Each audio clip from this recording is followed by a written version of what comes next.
A typical 400-bed health system loses $6.2 million a year, not to fraud, not to bad debt, to patients who couldn't get in, and referrals that never converted. That's 270 to 315 basis points of operating margin in a year where the median hospital is running at 1.3%. Put those two numbers next to each other. Your entire margin is 1.3%, and you're leaking almost 3 full points of it through the front door.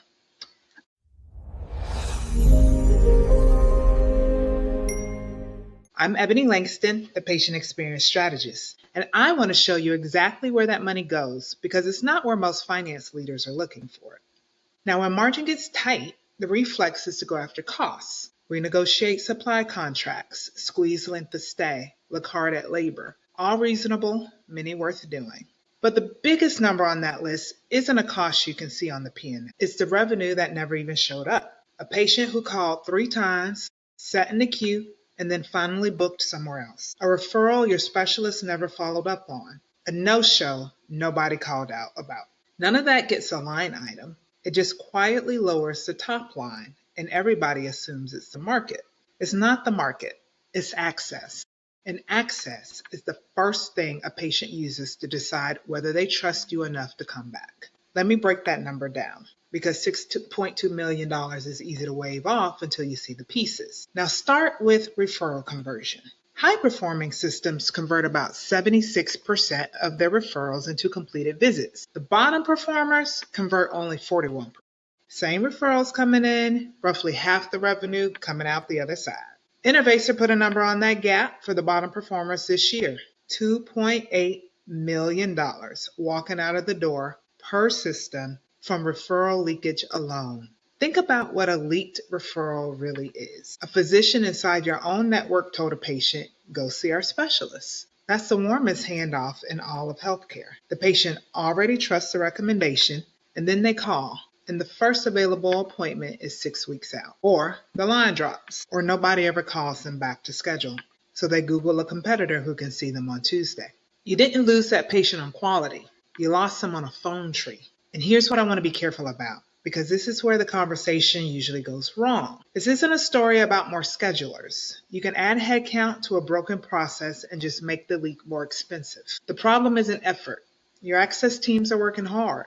The problem is that access was designed for the patient you imagine, and not for the patient you actually have. The patient you have works a shift and can't call between 9 and 5. The patient you have doesn't speak English as a first language and gives up 2 menu options in. The patient you have was burned by the system once already and is giving you exactly one more try before they decide you're all the same. Access isn't a call center metric.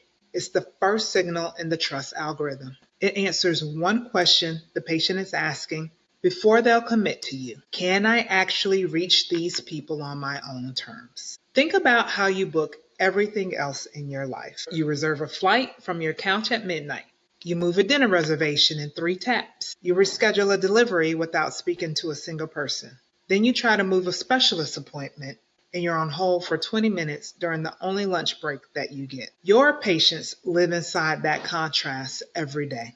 They're not comparing your access to the hospital across town. They're comparing it to every other part of their life that just works. And that bar keeps rising whether or not you keep up with it. When the answer is no, they don't complain. They just don't book. And the survey never catches it because you can't survey a patient who never became a patient. Access gets them in the door. Proactivity is what keeps the revenue from leaking after the referral is made. A patient gets referred to cardiology. Does anything in your system make sure they actually booked it? A patient has a care gap that's about to turn into an admission. Does anyone reach out before it does? A patient gets discharged. Does the follow-up call happen? Or does it live on a list someone means to get to? The systems converting 76% of their referrals aren't lucky.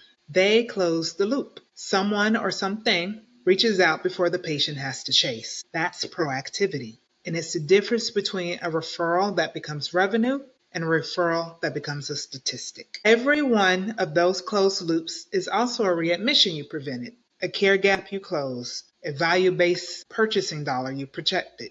Medicare is already withholding 2% of your operating revenue under value-based performance, and a full quarter of that is tied to how patients experience your organization. Person and community engagement is a 25% domain now. So the leak isn't just the missed visit, it's the visit plus the penalty plus the readmission the visit would have prevented. Those dollars compound quickly and sometimes quietly. So let me make this concrete with one patient. A primary care doctor in your network refers a woman to your cardiology group. Good referral, real need. She calls the next morning, she's put on hold and told the first opening is 7 weeks out. She takes it because she's worried, but 3 days later, a competitor's ad shows her she can be seen this week, close to home. She cancels your appointment and she never comes back to your system for the imaging, the follow-ups, or the procedure that the referral would have led to. On paper, you lost one appointment. In reality, you lost the whole episode of care, plus every visit that woman and her family would have brought to you for years after. Now multiply that by the referrals leaking out of your network every single week. It's not a rounding error. That's how a number like $2.8 million in referral leakage gets built, one warm handoff at a time, without anyone deciding to really lose it. And here's why this is so easy to miss. None of these failures announce themselves. A leaked referral doesn't file a complaint. An abandoned call doesn't leave a review. A patient who couldn't get an after-hours appointment doesn't tell you they went somewhere else. They just go. So the number shows up a year later as softer volume, and it gets explained away as competition or demographics or a tough payer mix. The real cause was operational, and it was fixable. Just no one owned it. The pattern I see over and over: revenue cycle doesn't own access, patient experience doesn't own the referral conversion, operations owns the phones but not the outcome. So the $6.2 million sits in the gap between departments, and no single leader has both the visibility and the mandate to close it. So let me reframe the whole thing. So it's not a cost problem you solve by cutting. It's a trust problem you solve by building. The $6.2 million isn't lost to the market. It's sitting in your own operational data, in the calls that abandoned, the referrals that never converted, the follow-ups that never happened. This is exactly what a trust algorithm diagnostic does. We map your access and referral performance against the 5 signals, and we tie every gap to a specific revenue lever. Abandoned calls that never converted, no-shows that a better outreach protocol would have prevented, referrals that leaked to a competitor, readmissions a follow-up call could have stopped. Then we put a dollar figure on each one for your system specifically. If you want a directional idea of what these gaps are potentially costing you, I built a revenue leaks calculator that's available on the website, and it lets you run your own leakage number in a few minutes. The link is in the description below. The median hospital is fighting for every basis point of a 1.3% margin. And the biggest lever on that margin isn't hiding in a supply contract. It's in whether or not patients can reach you and whether or not you reach them back. If you want to talk through strategies for your system to close the gap, book a complimentary strategy call in the link below.